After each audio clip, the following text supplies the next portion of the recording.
पुण्यतिथि 18 जुलाई के अवसर पर मुंबई 17 जुलाई वार्ता बॉलीवुड में राजेश खन्ना को ऐसे अभिनेता के तौर पर याद किया जाता है जिन्होंने रोमांटिक फिल्मों के जरिए दर्शकों के बीच खास पहचान बनाई।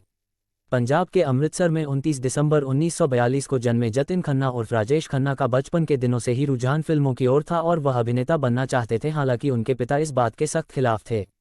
राजेश खन्ना अपने करियर के शुरुआती दौर में रंगमंच से जुड़े और बाद में यूनाइटेड प्रोड्यूसर एसोसिएशन द्वारा आयोजित ऑल इंडिया टैलेंट कॉन्टेस्ट में उन्होंने भाग लिया, जिसमें वह प्रथम चुने गए। राजेश खन्ना ने अपने सिने करियर की शुरुआत 1966 में चेतन आनंद की फिल्म आखिरी खत से की। वर्ष 1966 से 1969 तक राजेश खन्ना फिल्म इंडस्ट्री में अपनी जगह बनाने के लिए संघर्ष करते रहे। राजेश खन्ना के अभिनय का सितारा निर्माता निर्देशक शक्ति सामंत की क्लासिकल फिल्म आराधना से चमका बेहतरीन गीत, संगीत और अभिनय से सजी इस फिल्म की गोल्डन जुबली कामयाबी ने राजेश खन्ना को स्टार के रूप में स्थापित कर दिया। फिल्म आराधना की सफलता के बाद अभिनेता राजेश खन्ना शक्ति सामंत के प्रिय अभिनेता बन गए। बाद में उन्होंने राजेश खन्ना को कई फिल्मों में काम करने का मौका दिया। इनमें कटी पतंग, अमर प्रेम, अनुराग, अजनबी, अनुरोध और आवाज आदि शामिल है।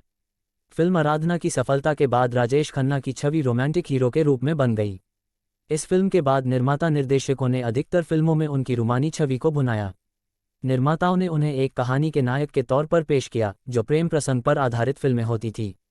70 के दशक में राजेश खन्ना लोकप्रियता के शिखर पर जा पहुंचे और उन्हें हिंदी फिल्म जगत के पहले सुपरस्टार होने का गौरव प्राप्त हुआ। यूं तो उनके अभिनय के कायल सभी थे, लेकिन खासतौर पर टीनेज लड़कियों के बीच उनका क्रेज कुछ ज्यादा ही दिखाई दिया। एक बार का वाकया है जब राजेश खन्ना बीमार पड़े तो दिल्ली के कॉलेज की कुछ लड़कियों ने उनके पोस्टर पर बर्फ की थैली रखकर उनकी सिकाई शुरू कर दी ताकि उनका बुखार जल्द उतर जाए। इतना ही नहीं, लड़कियां उनकी इस कदर दीवानी थी कि उन्हें अपने खून से प्रेम पत्र लिखा करती थी। 70 के दशक में राजेश खन्ना पर यह आरोप लगने लगे कि वह केवल रूमानी भूमिका ही निभा सकते हैं। राजेश खन्ना को इस छवि से बाहर निकालने में निर्माता निर्देशक ऋषिकेश मुखर्जी ने मदद की और उन्हें लेकर 1972 में फिल्म बावर्ची जैसी हास्य से भरपूर फिल्म का निर्माण किया और सबको आश्चर्यचकित कर दिया। 1972 में ही प्रदर्शित फिल्म आनंद में राजेश खन्ना के अभिनय का नया रंग देखने को मिला। ऋषिकेश मुखर्जी निर्देशित इस फिल्म में राजेश खन्ना बिल्कुल नए अंदाज में देखे गए। फिल्म के एक दृश्य में राजेश खन्ना का बोला गया यह संवाद, बाबू मोशाय हम सब रंगमंच की कठपुतलियां हैं जिसकी डोर ऊपर वाले की उंगलियों से बंधी हुई है, कौन कब किसकी डोर खींच जाए ये कोई नहीं बता सकता। उन दिनों सिने दर्शकों के बीच काफ़ी लोकप्रिय हुआ था और आज भी सिने दर्शक उसे नहीं भूल पाए। 1969 से 1976 के बीच कामयाबी के सुनहरे दौर में राजेश खन्ना ने जिन फिल्मों में काम किया उनमें अधिकांश फिल्में हिट साबित हुई, लेकिन अमिताभ बच्चन के आगमन के बाद पर्दे पर रोमांस का जादू जगाने वाले इस अभिनेता से दर्शकों ने मुंह मोड़ लिया और उनकी फिल्में असफल होने लगी।